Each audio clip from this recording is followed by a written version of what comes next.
Hey you guys, good morning.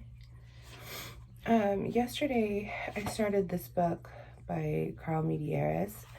It's called Speaking of Jesus. The Art of Not Evangelism. And he really just talks about quit defending Christianity. Author Carl is not interested in keeping Christianity alive, not one bit. Carl believes it has grown into something that is rarely attractive, frequently divisive, and all too often embarrassing. He believes you may feel this way too, because in his new book, Speaking of Jesus, Carl gives us a wink and a grin and the permission to stop feeding this thing called Christianity.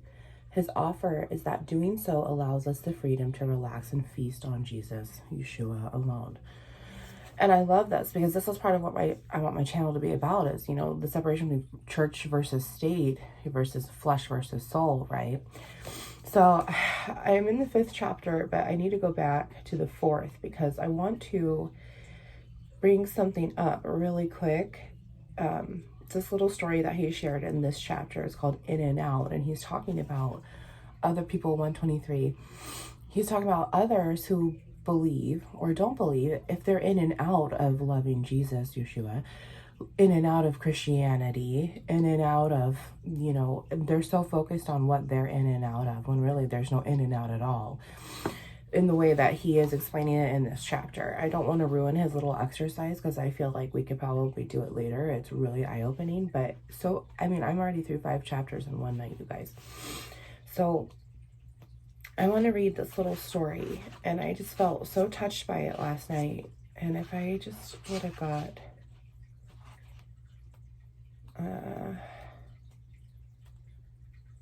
I lied. It's back in chapter 3, but it still goes for the same thing. So the reason why I really want it, so chapter 3 is owning Christianity, and he talks about how just because we say that we're a Christian or spiritual, or anybody who says that I'm a Christian, I love Jesus, then they automatically have that weight of explaining what the heck Christianity is about and all that negative stance it's been packed along all of these generations, right? Anyway, it's a fantastic book. So I want to read this to you guys because I feel it totally touches on our Sunday soup and the 1 pole, 3 pillars.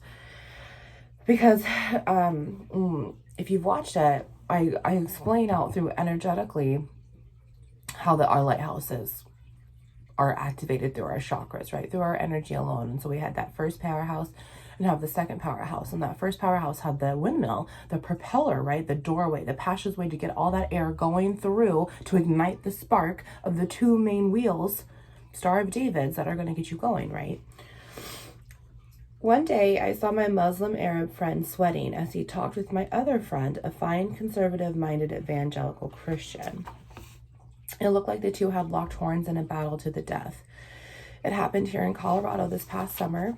We hosted a gathering of some of our longtime friends from the Middle East and brought in a bunch of American Christian friends to talk about God, the Middle East, and how to bring hope to Muslim countries. There were about 45 of us together for 3 days. We were having a great time until I looked over and saw these two all tangled up. The next thing I knew... Sorry guys, I'm still trying to wake up.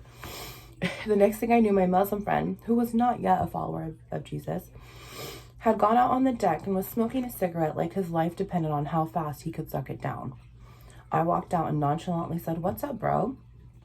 His response was, and there's a bunch of, asterisks or characters. "Why the bleep do these people want to convert me? Why can't they just leave me alone? I know that you don't want to convert me, right?" Talk about a loaded question full of semantic nuance. Here's my answer and what happened. I asked him what he thought my other friend wanted to convert him to. He said he wants me to be a Christian, but I'm Muslim. I asked him what he thought that this friend meant by becoming a Christian. He wants me to stop living in the Middle East and loving my family. I told him I was pretty sure that's not what his friend meant, but if that's what conversion to Christianity is, then I agreed. He shouldn't convert. "See," he said to me, "I knew you weren't into conversion." "No, I'm not," I said. "Not like that. Not at all. I think you should stay in your country, love your family, and be who God has made you to be. And then I asked him this, 5:11. What do you think God thinks when he looks down at all 6.5 billion people on earth? He thinks they're all screwed up, he said. 5:22. Yet that's what I think God's thinking too. So what do you think God would like to do with all these messed up people? Muslims, Christians, Jews, Hindus, nothings, everyone? He had never thought of that before, so he wasn't sure. But he did say God would probably want to help them not be so screwed up. And I agreed. So you might say that God would like to convert all 6.5 billion people on earth, not to a religion, but to himself. He would like everyone to be like him and to be converted into him. But how would he need to do that? Oh my gosh. Good morning, Jehovah. Oh, confirmation, you guys. What was I reading? He would like everyone to be like him. He would like everyone to be like him in 6:11. He would like everyone to be like him, to be converted into him. But how would he do that? He would need a converter. I went on to tell my friend that if he had bought an appliance here in the States and took it back to the Middle East, he'd need something to change the current from 110 to 220 volts. What's that called? I asked him. A transformer or a converter, he said. That's right. So what is God's transformer to get us all back the way God wants us to be, to change us, to convert us? He gasped, literally. He had a revelation and said, it's Jesus. I never thought of that, but it's Jesus. He's the converter. He got so excited, he called his wife out and told her the whole conversation, and she started to cry. We sat on the deck and prayed that God's converter or transformer would change us into the current that can be connected to God, and that he would do this with all of our friends. It was a profound moment, amazing that just a half hour earlier, he was about to bite this other guy's head off for trying to convert him, and now he sat with me in tears praying. The power of words. You guys, no wonder I blew through the first 5 chapters, it makes so much sense because, like I told you, in that Self-Love Sunday 1 Pole 3 Pillars, you can't activate your second powerhouse without a converter. And you can try all you want, and it ain't going to be just bread alone, right? So Jesus, Yeshua, is our converter. It is the transformer that transcends us positively out into the universe. And we can't do anything without him.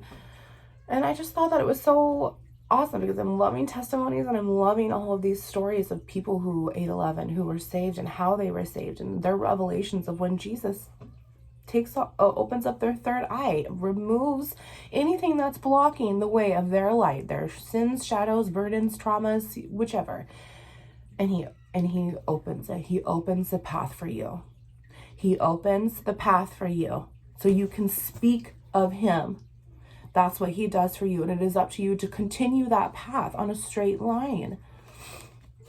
You guys, I know, and I want to apologize because if you're new here, I warn my videos when I say bold. Bold is when I have that holy energy running through me from up above and I cannot control it because it's just he's within me so much that I'm trembling in fear because I feel him, and that's why he's just using me to get this message out. So I apologize if it was very overstepping. It's very bold. I cannot control it because that is the energy that I'm talking about. 9/11. That is the energy that I'm talking about. So I can't help it, and I'm not going to argue with it. I'm not going to let it not happen because it's Jehovah himself, and I can't argue with that. And he still chooses me the way that he wants to because I am his kingdom, and you are his kingdom too. So if you haven't checked out Speaking of Jesus by Carl Medearis, it is a fantastic book, and I love that, Jason showed it to me last night and was like, here, read it. So it's just everything that I want to start inspiring here. So comment below if you've read the book and what your favorite part was. Comment below if you want to talk about anything from today's video. And, you know, comment below about when you were saved, your testimony, when you saw someone else. I want to hear it all. I want to hear it all. Comment below why you think that, defending Christianity is something that we should quit and just focus on Jesus. You know, Christianity, it's what the world wants us to do. Like I had said, church versus state versus flesh versus spirit, which is going to be a video. So, all right, you guys, take care. I love you so much. Jehovah, please just press over my friend here and pray and put your hand on him or her and just give them the love and the strength and the guidance and the insight today to just have this beautiful day. That's just one present day that you have given us. Thank you so much. Thank you so much. All right. I love you. I will see you soon. And,